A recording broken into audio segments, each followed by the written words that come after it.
Gölge zaten buraya gelecek. Elif'i de yem olarak kullanacak. Yani Elif'e zarar veremez.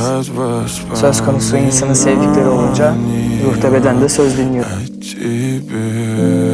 Ya bırakın gitsin. Daha önce de böyle gitmedim. Elif Taş'la birlikte kayboldu. Ne yapsaydıken? Elif'i bir gün bulacağıma da eminim. Kendini Salih Hoca'nın kulübesine kapatarak bulacaksın. İskender'in açıklarını kapatmak dışında başka hiçbir şey yapmıyorsun. Yine kahramanlığa mı soyacaksın İskender ha?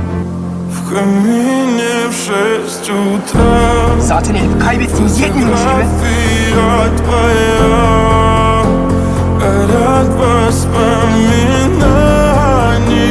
Belki Elif de bunu istemiyor artık. Belki kendine yeni bir sayfa açsın.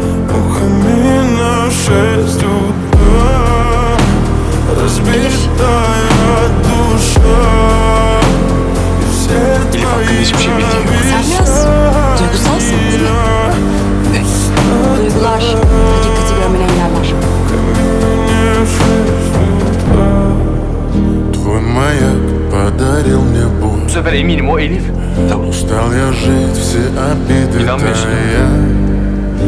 Уходи, за собой закрой. Сколько бы я не просил, ты же знала, что меня теряла. Я босиком по стеклам бегал так упрямо. И если бы не твой милый голосок, я бы упал, сделав последний вздох. И звезды мирно падали, как будто до меня.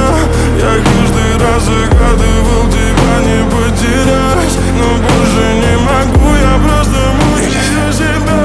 Теперь ты пожалел в камине в 6 Fedakarlık ve çılgınlık arasında ince bir çizgi vardır. твоя.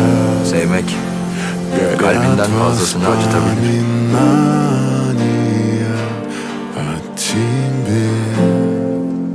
У камина в 6 утра. Elif söz konusu. Разбитая İskender, душа. gidelim. Baba olmaz Elif. Bu artık benim kendi savaşım. Elif için. Обещания. Ben gidersem bekle.